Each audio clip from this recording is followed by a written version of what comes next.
Olá, queridos amigos, estamos iniciando mais um programa Encontro Fraterno da Federação Espírita do Estado de Goiás. Estamos aqui no 33º Congresso Espírita de Goiás com o tema Vida, Desafios e Soluções. E no nosso estúdio, compartilhando reflexões à luz da doutrina espírita, o nosso querido amigo e irmão Paulo Maia, presidente da Federação Espírita do Distrito Federal. Paulo, seja muito bem-vindo ao nosso programa. Olá, Gabriel, obrigado. É sempre uma honra estarmos aqui nesse congresso que sempre nos mostra grandes oportunidades de aprendizagem e de confraternização. Muito obrigado pelo convite. E nos permite o reencontro com bons amigos, não é? Exatamente.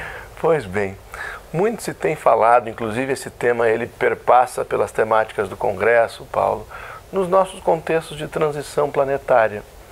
Essas situações que nós temos vivido que desafiam a compreensão humana e para as quais a doutrina espírita lança luz. Você poderia nos falar um pouco sobre isso, sobre o que é o processo de transição planetária, o que acontece com a Terra nesse momento?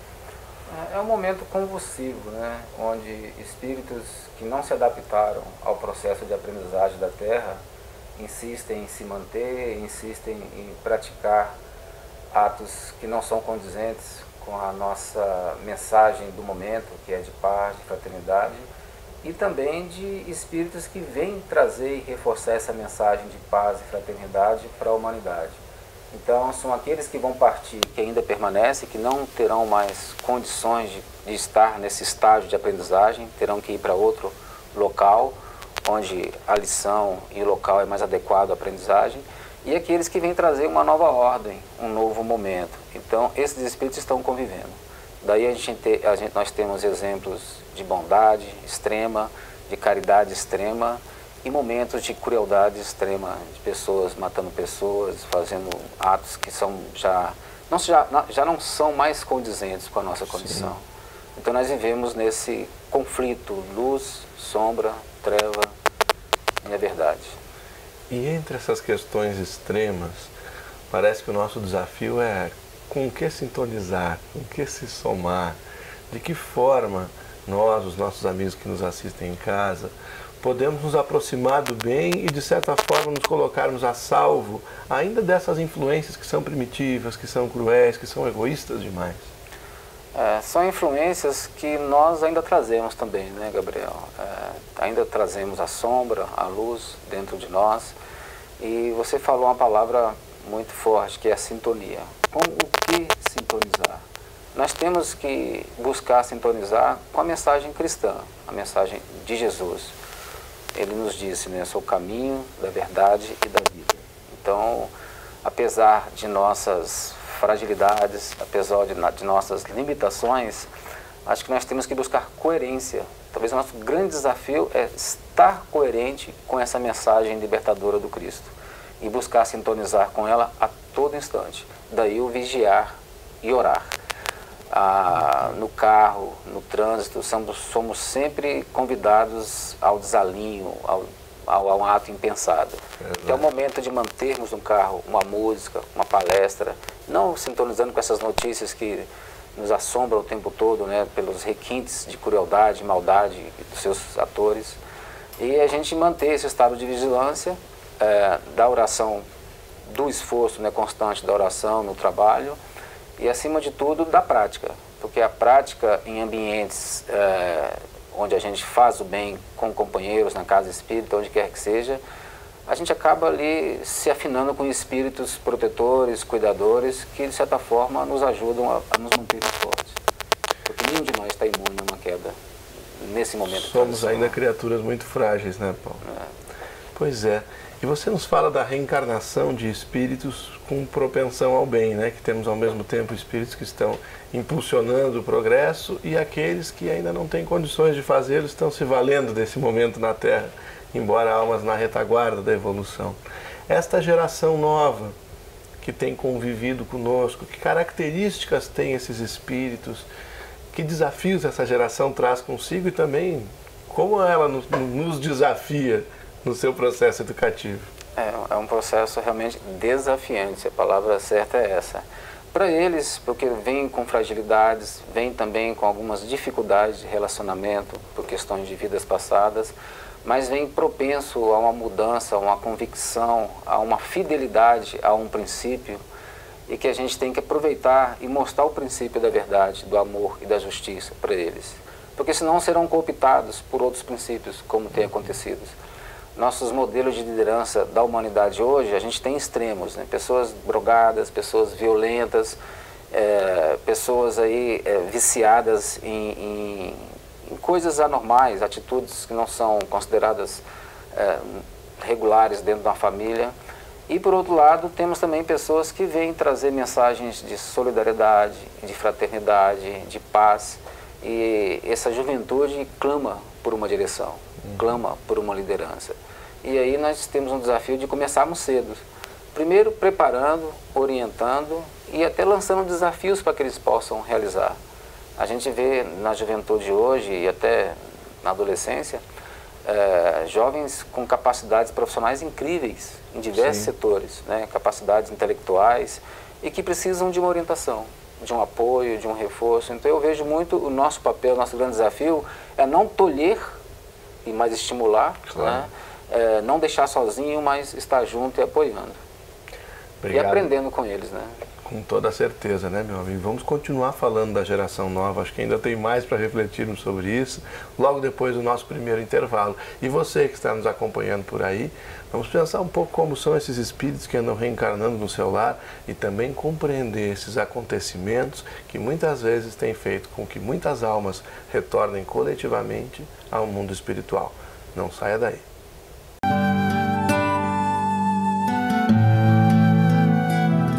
Nesta obra, Reconciliação consigo mesmo, com a família, com Deus, nós fazemos uma integração da filosofia do Evangelho com a filosofia espírita, a filosofia homeopática e a filosofia da constelação familiar segundo Bert Hellinger, propondo uma viagem de autoencontro com o essencial e consagrado em nós.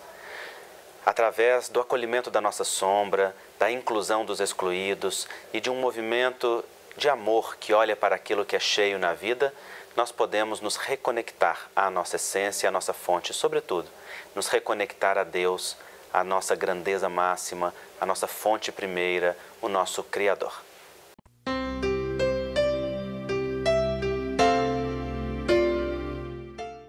Olá, amigos! Você que já conhece o projeto Fraternidade Sem Fronteiras, precisa saber que agora esse projeto está ampliando as suas atividades por uma questão emergencial. Depois de encontrar várias crianças em Madagascar em situações abaixo da linha da miséria, praticamente à beira da morte, o projeto foi forçado a se ampliar, a se reconstruir para atender a essas crianças em situação deplorável. E é por isso que nós contamos com você. Divulgue o projeto, se você ainda não fez a sua adesão, abrace essa ideia para que a gente possa, à semelhança do óbolo da viúva, com tão pouco, ajudar tanto crianças que precisam do nosso acolhimento, do nosso apoio, da nossa contribuição para sobreviverem. É assim, contamos com você. Por favor, abrace essa ideia, Fraternidade Sem Fronteiras. Eu abraço essa ideia.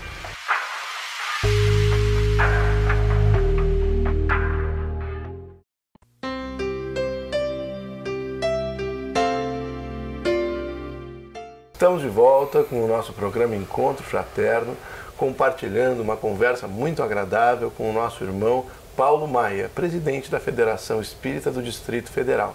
E estamos falando da geração nova. Pois bem, Paulo, muitas vezes esses espíritos que estão reencarnando nos nossos lares, eles intelectualmente parecem muito mais avançados do que nós éramos na infância. Muito cedo já brincam com a tecnologia, com naturalidade, mas isso significa que essas almas não precisem de um amparo educativo, não precisem de uma educação de muito esforço e vigilância? Por vezes nós temos visto até pais confiando aos filhos a condução do processo educativo. Como é que você vê isso? Como é que a doutrina espírita nos auxilia nesse processo? De fato, o espírito que estão renascendo agora, eles trazem uma experiência, uma bagagem intelectual muito forte. E muitos até uma bagagem também afetiva muito forte. A gente vê a facilidade com que são, às vezes, que eles se comprometem com ideais, com trabalhos, a facilidade com o uso da tecnologia, mas, como todos nós, também são almas que necessitam de afeto, de carinho, de compreensão, de orientação. Observando o método como o pessoal do ISIS, né, aquele movimento terrorista, cooptam, eles vão ao encontro da ansiedade desses jovens que muitas vezes estão em países que não são bem aceitos, são visitantes não queridos, compreendem ali as angústias deles e acabam apoiando e direcionando para uma revolta, para uma situação de homem-bomba, de criminalidade. Da mesma forma, a gente tem que observar esse comportamento da cooptação deles e criar também em nossos campos, as pessoas de bem, as nossas organizações, situação de entender e ouvir as angústias. Porque embora tragam uma capacidade intelectual, cognitiva bem desenvolvida, trazem também uma necessidade afetiva e angústias e inquietações muito grandes. E eu acho que o papel de pai, de família, das nossas instituições, que são instituições familiares que trabalham no bem, é também auscultar, né, essas angústias, essas ansiedades e darmos direcionamento, darmos apoio, darmos acolhimento a eles, né, e tentar direcionar no sentido da prática de um bem. Porque como a gente observa, e você deve experimentar isso nas suas casas, a maioria dos nossos jovens, eles têm uma resistência de ir na evangelização, tem resistência de fazer um projeto. E quando a coisa vai acontecendo, eles vão criando laços, a memória afetiva daqueles momentos vão fazendo com que eles se sintam felizes ali. O pertencimento, né? A sensação de pertencimento, que eu acho que as grandes gangues, né, se exploram essa questão de pertencimento, criam até códigos, né, iniciações e tudo mais. Acho que nós temos que aproveitar, porque ser pertencido a um grupo, ser legitimado, ter um espaço de fala, de escuta, é muito importante. E creio que nós temos que melhorar essa capacidade nossa. Quando eu falo nós sociedade de bem, no modo geral. Humanidade como um todo.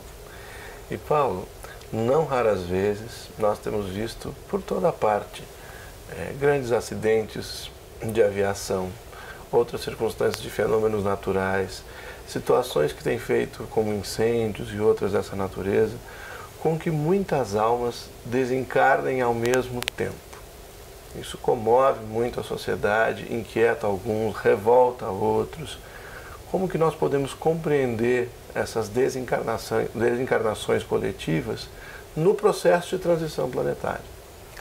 O próprio Allan Kardec, no capítulo da Lei de Destruição, ele questiona os espíritos sobre a destruição e eles nos trazem isso como uma transformação necessária para a evolução. Então, acho que como nós estamos na fase de transição, muitas almas não tão afinadas com a Terra, têm uma última oportunidade, e várias coletividades que, no passado, se nós olharmos a história da humanidade, Noite de São Bartolomeu, cruzadas, as guerras imensas que houveram, né, e as pessoas abusavam do poder naquela época. Então, a gente vê que houve muitos flagelos que foram provocados. Essas almas, retornando ao plano espiritual, elas tomam consciência e pedem uma oportunidade de resgate com o conhecimento da mensagem do Cristo. E aí eles vêm e, por uma força, né, do destino, uma força magnética, acabam se encontrando, né, num cataclisma, num avião. E a gente vê também o relato dos amigos espirituais que essas oportunidades não é só de resgate daquelas almas, são oportunidades daqueles que estão à volta também exercitarem a caridade, exercitarem a compreensão, exercitarem a fé. Eu lembro que Chico comentava, quando era bem criança, do acidente do edifício Joelma. Não sei se você se lembra, né? Edifício Joelma, 74. O Circo de Niterói. Circo de Niterói. Ou seja, foram situações que comoveram, mas que a doutrina espírita se mostrou consoladora. Dizendo, no caso do Joelma, que eram pessoas que resgatavam processos kármicos da época das cruzadas. Das cruzadas ainda. E do circo de Niterói, foi realmente um circo que montaram na época, né, de Marco Aurélio, que queria homenagear um grande dominador, queimaram crianças e famílias inocentes, e todos os responsáveis se encontraram ali, naquele circo. Então a gente vê que, por um lado, então, a oportunidade da comunidade trabalhar na solidariedade, ajudar, auxiliar, promovendo, né, socorro às vítimas, amparo, da doutrina espírita trazer esse esclarecimento e consolar, e daqueles que estão passando por aquele momento resgatarem. E percebo, né, pelo momento de transição, teremos várias oportunidades, como está acontecendo. nesse sentido. Paulo. Assuntos interessantes que demandam muito esclarecimento de nossa parte. Por isso que nós pedimos que você continue por aí, porque daqui a pouco nós voltamos com Paulo Maia no terceiro bloco do Encontro Fraterno.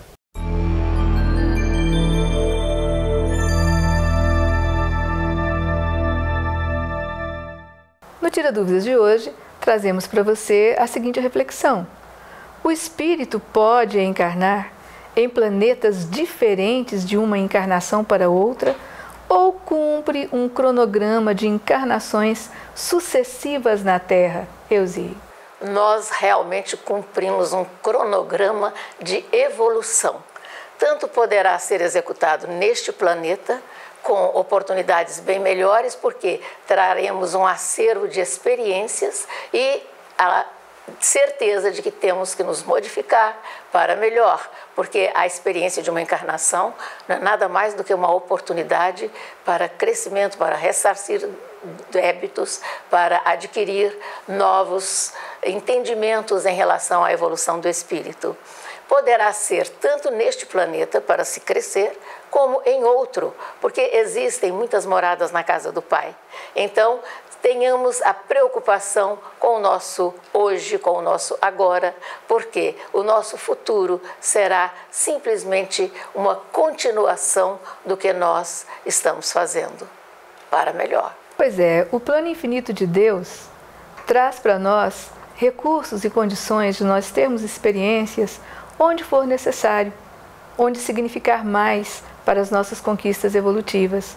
E como Elzi colocou, isso aí acontece em qualquer planeta, em qualquer organização dentro do universo. Agora, para sua curiosidade, se nós somos mais de 22 bilhões de espíritos vinculados à evolução do planeta Terra, estamos reencarnados mais de 7 bilhões, quase 8, e esses outros 12, 13 bilhões, onde estariam?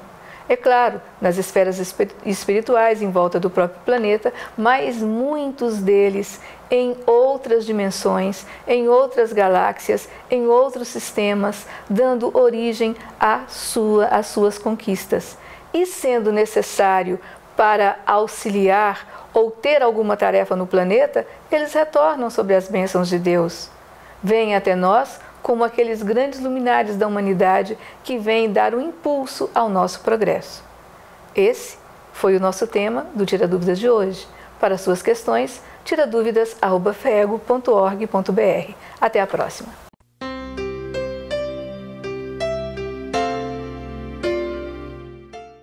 Queridos amigos e amigas telespectadores, no próximo Carnaval, 10 a 13 de fevereiro, estaremos em Goiânia, porque estaremos realizando o 34º Congresso Espírita de Goiás.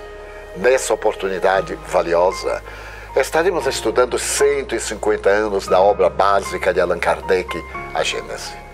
Nessa obra científica, em que o Evangelho também é desvendado, nós encontraremos as respostas básicas para uma vida feliz. E o Congresso, que desde agora se está organizando, irá trabalhar exatamente essa necessidade da transformação do indivíduo com a saúde moral e mental, a saúde física e emocional para uma sociedade realmente feliz. Pense, desde agora, inscreva-se. Já estão abertas as inscrições. Procure o site da Federação Espírita de Goiás e assegure-se do seu momento, porque de 10 a 13 de fevereiro estaremos aqui novamente repetindo esta experiência que será inolvidável.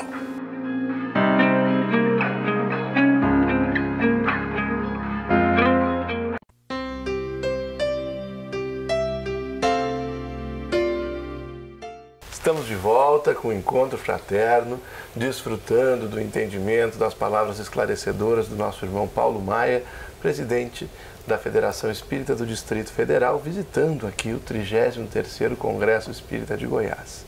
Paulo, nós que estamos tratando de transição planetária, geração nova, desencarnações coletivas, eu queria que você nos trouxesse nesse momento, você que é um dirigente, trabalhador espírita, de que forma o Centro Espírita e o seu conjunto de atividades pode nos auxiliar nesse momento de transição. É uma questão bastante desafiadora. Primeiro porque nós temos alguma geração já madura no centro espírita que faz do mesmo jeito algumas coisas que são necessárias, o estudo.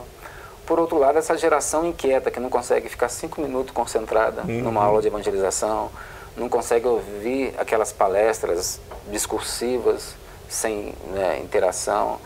Então é um desafio muito grande, porque tem muita gente que precisa ouvir nessas palestras e essa juventude, esses meninos que vêm à nossa casa nos desafiando o próprio processo de evangelização. Eu entendo que se a casa espírita não se organizar como uma instituição familiar e trazer um ambiente como na nossa casa, onde convive o vovô, o pai, o irmão, o sobrinho, ali juntos, em momentos, né, de diálogos agradáveis, de desafios ali de convivência que são superados pela afetividade. Então, eu entendo que a casa tem que voltar a ser esse núcleo familiar. As casas cresceram muito, muitas se envolveram em processos administrativos pesados que consomem mais tempo no controle, na subsistência, do que propriamente vivendo a mensagem espírita ou criando esse ambiente. E existe também uma forma, às vezes, meio sectária, de jovens para um lado, meninos para outros, mais maduros para outros, e não há projetos de interação, de construção de projetos ali que permitam que um apoie, o outro construa, integre. Temos vários exemplos bons, mas eu acho que ainda está bem pequeno. Acho que temos que investir. Ainda, né? Temos desafios. Temos desafio de transformar a nossa casa espírita num lar, realmente, onde os frequentadores se sintam em casa e possamos conviver em harmonia, fraternidade e continuidade. Eu acho que esse é um grande desafio. E com certeza nós vamos vencê-lo, não é? Tomara, né? Não podemos desanimar. De modo algum, até porque muitas pessoas vão buscando consolo nas nossas casas. Mas Exato. Muitos, Paulo, embora os que vão ao centro espírita, também tomam contato com a doutrina espírita através da leitura. Né? E nós sabemos que tu és uma criatura muito preocupada, muito dedicada à divulgação da doutrina espírita pelo livro. Então, também para os amigos que nos assistem, o que ler? Como priorizar uma literatura espírita qualificada para que tenhamos um bom entendimento do espiritismo? Hoje também é outro desafio, né? A gente recebe, você achou que era pergunta fácil? A gente recebe lá na nossa distribuidora, cada dia, um livro, que alguns até são espíritas, mas muitos são atribuídos aos espíritos, mas nem sempre traz um conteúdo. Eu lembro que o Lano Pires, né, que falava que Kardec era um desconhecido, eu acho que Kardec ainda continua um desconhecido. A gente, nas nossas casas, temos poucas experiências de exploração do conteúdo de Kardec. Eu acho que a gente precisa conhecer bem Kardec. As obras de Chico vêm ali com um complemento muito grande de consolo. Divaldo, tem surgido muitas obras, e muitas obras de estudo. Hoje a gente percebe muitos livros que vêm falar da experiência do jovem, da experiência do trabalhador espírita, de eventos espíritas, muitos deles buscando entender, né, o momento. Tivemos recentemente Céu e Inferno, várias obras surgiram explorando o tema Céu e Inferno. Esse ano, os 160 anos do Livro dos Espíritos, a gente vê também várias obras explicando. Então eu vejo que as obras que giram em torno da codificação e que essencialmente traz consolo e esclarecimento, eu acho que ela nos ajuda muito. E é difícil amarrar em autor e autores, que tem muitos, a gente vai citar alguns e pecar em outros. Mas a busca da compreensão da mensagem essencial do Espiritismo, mais a aplicação do consolo, do esclarecimento, do acolhimento, acho que essas obras merecem a atenção de cada um de nós. E você nos fala em consolo, e sabemos nós que a doutrina espírita é o consolador prometido por Jesus, a terceira revelação da lei divina. Muitas das pessoas que nos assistem certamente estão passando por grandes dores. São desencarnações na família, são enfermidades, dificuldades financeiras, conflitos familiares ou profissionais. Então eu queria que você também pudesse, nesse momento final do nosso bloco, dirigir uma mensagem consoladora para esses nossos irmãos que nos assistem. O que dizer para os nossos irmãos que hoje sofrem nos contextos da transição planetária? Realmente são várias experiências dolorosas que vêm sempre trazer a justiça e a bondade de Deus nas nossas vidas, mas que nem sempre temos compreensão. E muitas vezes não há o que dizer, Gabriel. Muitas vezes a gente tem que ouvir, muitas vezes compartilhar a lágrima, a dor, porque são pessoas que trazem ali situações que não são racionais. São dores que elas querem mostrar o quanto estão sofrendo. E eu acho que o nosso grande trabalho também na nossa casa, nos filmes, já são grandes produções, nossos vídeos, é acolher essa dor.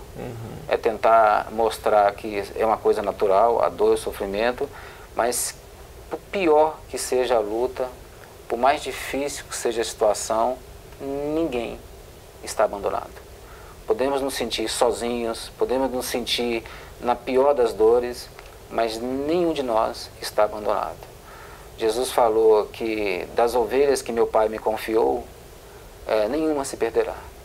E realmente, com Jesus, jamais nos perderemos. Por mais que tenhamos errado, por mais que nos sintamos culpados, o Senhor nos acolhe e nos aguarda incondicionalmente. Vinde a mim, todos vós que estáis aflitos e sobrecarregados, e eu vos aliviarei. Então, procuremos em Jesus o nosso apoio, o nosso consolo, e esse consolo virá, com certeza. Meu querido amigo, muito obrigado. Que Deus e que Jesus amparem a nossa Federação Espírita do Distrito Federal, o teu trabalho, da tua equipe, e que possamos nos reencontrar em breve. Eu que agradeço. Eu sinto-me pertencido a um grupo de trabalhadores, de federações, da qual você dirige uma também. Eu tenho certeza que é um grande projeto de Jesus, como nos afirma lá Humberto de Campos em Coração do Mundo, Pátria do Evangelho, de fincar realmente a bandeira do nosso Mestre em todos os corações. Muito obrigado. E a você que nos assiste, muito obrigado pela companhia. Até o próximo programa Encontro Fraterno. Fique em paz.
saindo de mim uma virtude em meio